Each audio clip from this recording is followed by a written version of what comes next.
Hello everyone and welcome back to my YouTube channel, Angie B Cards and Crafts.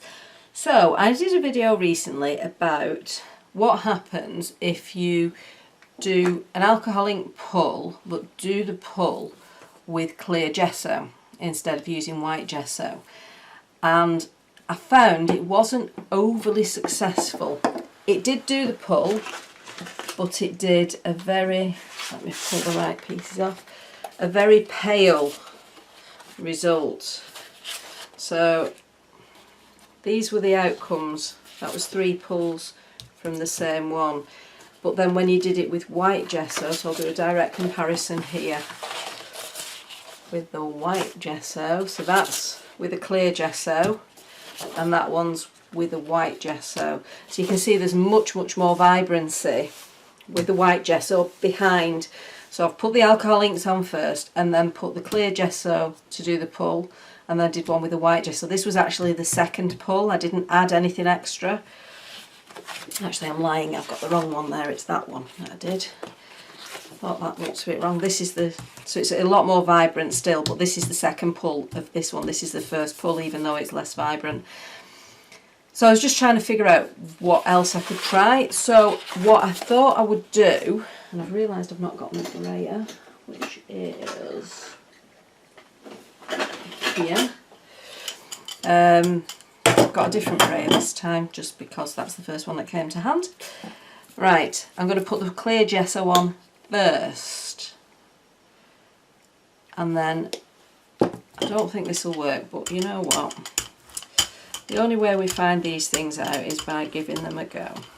So there's some clear gesso on. As ever, I haven't cleaned my gel press because that's not something that I ever do. Oh, I need to try and get my alcohol inks. So I decided to use different colours this time. So I'm literally just splodging them on. Not overly worried about them. But what I'm thinking is, this might, it's a big might, but it might encapsulate the alcohol ink. I don't know. Let's give it a go. Right, we're not getting any movement, so I'm not bothered about that at the minute. I just want to see if the concept works. So then we need some paper. Right. So the alcohol ink is immediately soaked through the paper, which is what you'd expect from alcohol ink. I don't know that there's any benefit at all to putting the clear gesso on first. It was just an idea I had whilst lying in bed last night.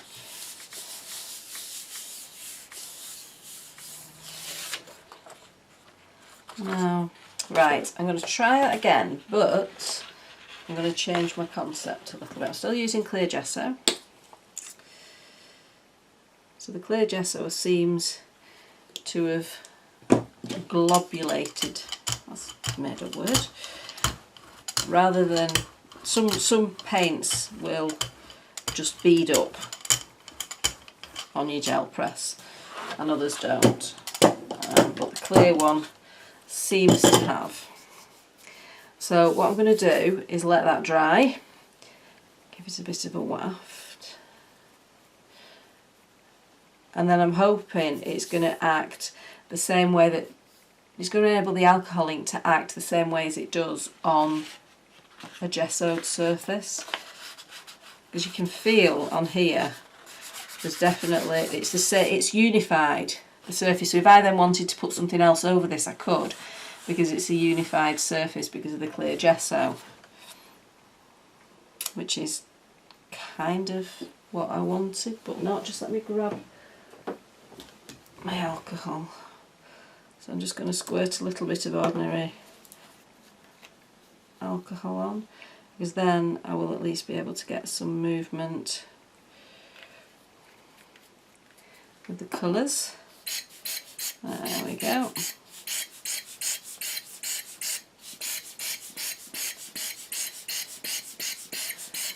So my plan this time is I'm putting this down.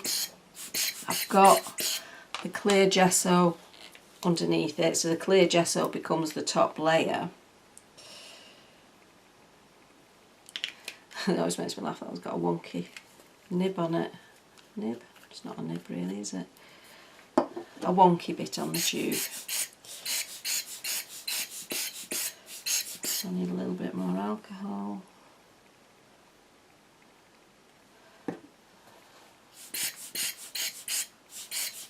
So this is nothing to do with what I'm actually making. This is just experimenting with the inks and the gesso and just seeing what happens really. And basically that's what crafting's about. It's experimenting with the stuff you've got to see what you want to do.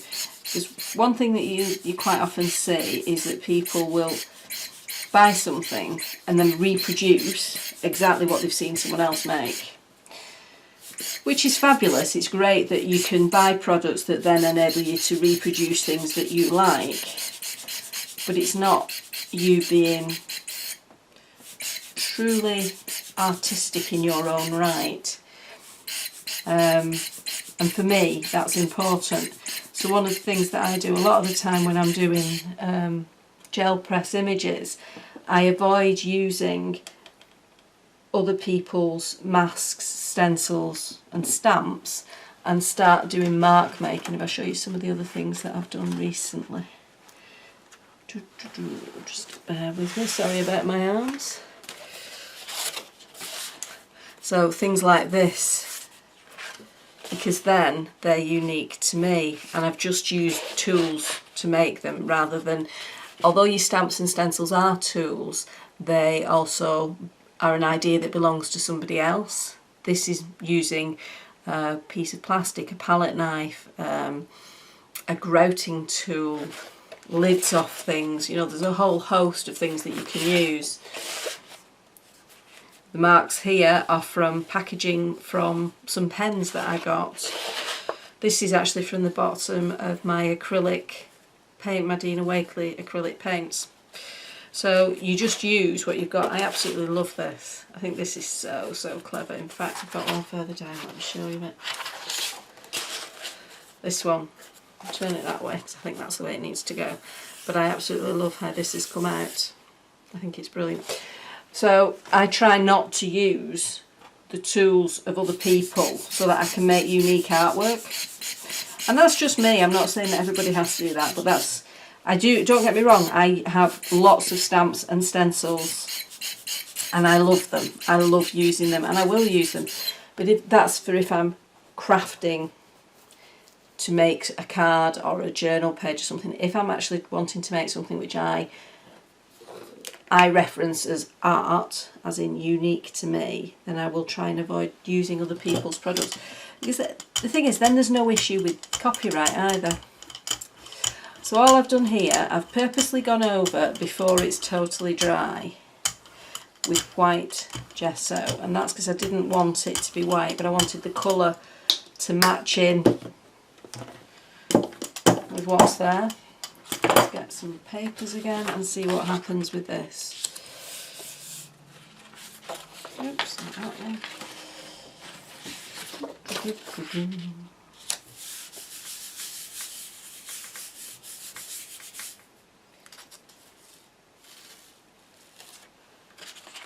Oh, that's a much more subtle colouring, isn't it? Oh, let's have a look at this one. Oh, that one's brighter. That one's obviously been a bit drier. Right, let's see what happens if we pull off what's left there, should we? Pop you down in the middle, give you a really good rub.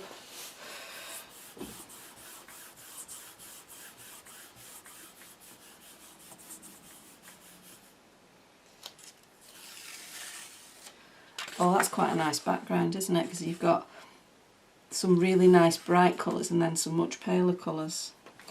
So, using the gesso, the white gesso, and then pulling the alcohol ink didn't work, which I kind of thought it wouldn't, because the alcohol ink's on top, so it's just going to soak through. And if you leave it to dry, then you're going to... Oh, actually you could... I wonder if we could encase. Oh, that's a thought. Right, let's try this. Going to use clear gesso. Just do a little one this time. Clear gesso. bit of alcohol ink. There's some alcohol, where's my alcohol? There it is. Pop some alcohol on, pop some alcohol ink on, so we're getting some nice movement. Give it a bit of a blast. I'm not going to add lots of colours to this one because this is just a quickie really. But what I want to happen with this one is for everything to dry and then put another layer of clear gesso. So last time I put white gesso on top, but this time if I put the clear gesso on top, so I've then effectively got a gesso, alcohol, ink, gesso sandwich.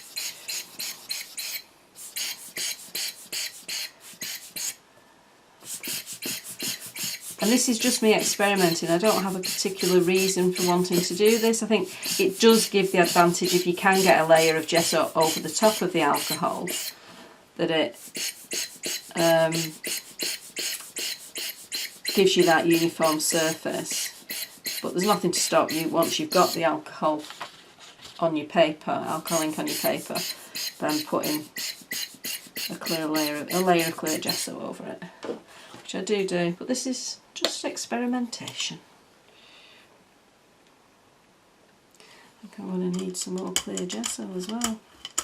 I'm just in the process of doing an order, and I think maybe clear gesso will be added onto it. Okay, right, last try. Let's see what happens with this.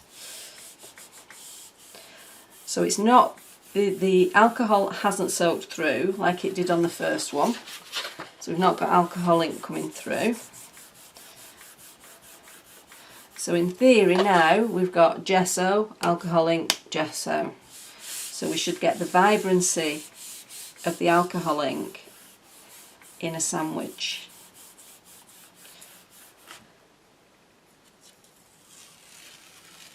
Oh, that's better. Right, so what have we learned? Well, the first thing we've learned that if you just put clear gesso down, put the alcohol on, it doesn't move, number one, so you need to use, this is just isopropyl, put into a little bottle. I'll show you the bottle of isopropyl. Isopropyl, it's 99.9%, but anything over about 75-80% alcohol works. You do have the option of using blending solution. Blending solution has a lot more stickiness to it. It is really effective if you're going to use it with the alloys because of the shiny part of the alloys, the product that gives the shine. It needs the stickiness of the blending solution in order to be mobile. If you just use isopropyl, it doesn't work. Right, so the alcohol ink, because we put on the first one clear gesso then alcohol ink, the alcohol ink soaked straight through and we didn't get a lot of movement because we didn't put any extra alcohol. So the first thing we've learnt is you need extra alcohol if you're putting a layer of gesso down onto your gel press. That's fine. I can deal with that. Not uncommon. The second thing we learnt was if you put clear gesso down, then your alcohol, then a layer of white gesso, you maintain the vibrancy and the alcohol layer is still protected and it's not coming through onto the back. Okay, so then moving on from that, if we go clear gesso, alcohol ink, clear gesso, we make a sandwich and we get that vibrancy that's lacking when we were doing it yesterday. Remember, there wasn't as much vibrancy with the alcohol. The alcohol colours were much duller. Not yesterday. Yes, it was yesterday I was making the other video actually. So this is a way of maintaining the vibrancy but without using white. So I'm going to do one more thing. I keep hitting the little light at the side. I'm going to get a totally clean brayer. Yes, I actually have a totally clean brayer that I cleaned last night. It was a mess. And I'm going to use just that clean brayer. So there's still some bits on here. Let me see if I can pull them off a little bit. See if anything else just wants to come off so that I'm not going to get any or a great amount of unnecessary interference. So that's not coming off, that's staying put. So that's probably going to come off onto the image, but that's fine. But I want to use a clear brayer, then we've not got the white gesso interfering. So, clean brayer with no other paints on it. So clear gesso, lid on,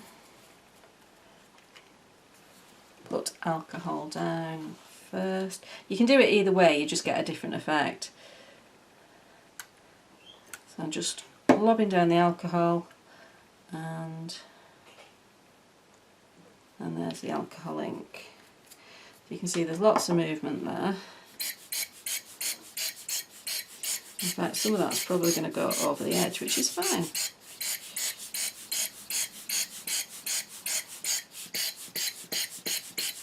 Right, so up here it's gone off the alcohol ink, so that'll be, not the alcohol ink, the gesso. Be interesting to see what the difference is.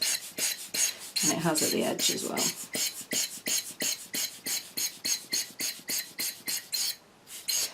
So this looks like it's gone orange because my yellow alcohol ink has stained my mat, which it's prone to do. And I purposely want to try and get this as dry as possible because then we're not going to get the clear gesso being coloured. So just bear with me as I am doing this. I hope you're all having a lovely day. This is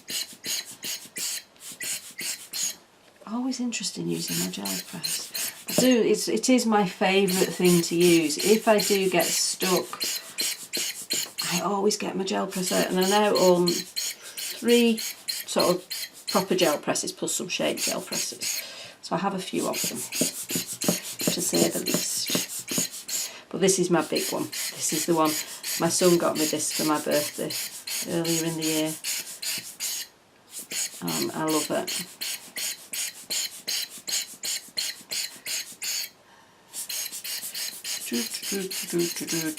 Just bear with me. There we are. Right, we're pretty much dry there, I think. I am going to dab. Oh, I need a clean raggy. Just bear with me a second. Get a clean raggy out. I have my little bag with all my raggies. This is a nice clean one. And I'm only doing this so that we don't have to wait for it to totally dry. It's not to get a pull. There we go. Because you won't get a pull because it's alcohol ink. Right, so now we have clear gesso again. A gesso sandwich. But it isn't, is it actually? It's an alcohol ink sandwich. Because otherwise all sandwiches would actually be called bread sandwiches. Right, so it has pulled some of the pink over, but never mind. This is for experimentation. Let's pop this on and see what happens. Are you ready? Are you ready for this? Strange things happen. Are you going round the twist? Who remembers that programme? I used to love it. They lived in a lighthouse, didn't they, in that programme? Oh no, that is a good way of getting the extra vibrancy. So if that alcoholic ink had totally dried, then this pink, pale pink wouldn't be here, it would just be clear, so you'd just see the white underneath. But I think that's a really good way of getting more vibrancy without using white gesso. I am looking for the white gesso now to do another pull just to get rid of what's left. Oh, I know what I want to do actually first. I want to see if there's a difference here. Well, it's not that bad actually. It's not soaked through, so it mustn't have gone very far off. Oh yeah, you can see there actually. You see where it's very pale? That's where it's gone off the gesso. So that's the end of the gesso. And then that's where it's gone off the edge. So it goes much paler when it's not got the gesso sandwiching it.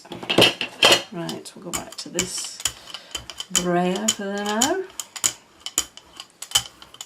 And let's see what comes off here.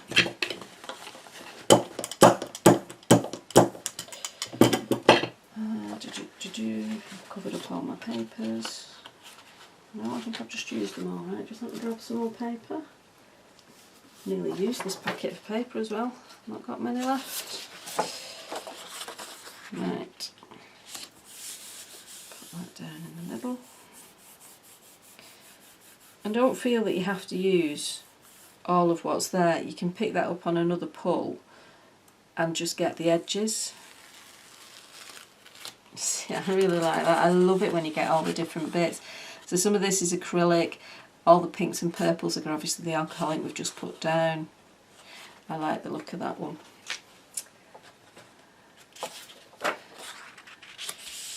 Now there's different ways of using the gel press depending on if you follow any of the artists who use gel presses. So you've got Rachel Bellamy, she's known as Queenpreneur on Facebook and on Instagram. There's Seth Apter, and they use them very differently. Seth is very much layer after layer after layer, covering a lot of the surface, whereas Rachel tends to cover smaller areas and leave white space. So they work very, very differently. And it's useful to follow lots of different people in relation to using the gel press, because it allows you to then develop your style, because we've all got individual style. Everyone's going to like some things and not like others, so figuring out what you like happens by experimentation and following other people and getting ideas from other people. So I really like all these edges, but I know some people would be having a dicky fit that their mat was so messy. So I pick them off sometimes just to play with them. And look at those colours, there's so many different colours. So yeah, it's really up to you how you want to use your gel press, but find out what you can do and then make a decision what you want to do. Don't just stick with one thing and say this is the right way to do it. There isn't a right and wrong way to do it. It's how you feel comfortable playing with it. So anyway, definitely would recommend using clear gesso as a sandwich when using alcohol inks on the gel press if you don't want white in the background. I will do another one and I'll put it up on my Facebook page, Angie B Cards and Crafts, but I'm going to let the alcohol ink thoroughly dry first so that we get a really clear background. But that is purely pink because we picked up the pink off the alcohol ink, it wasn't entirely dry. So I hope you found that useful, and hopefully I will see you again. Thank you very much for watching. Bye.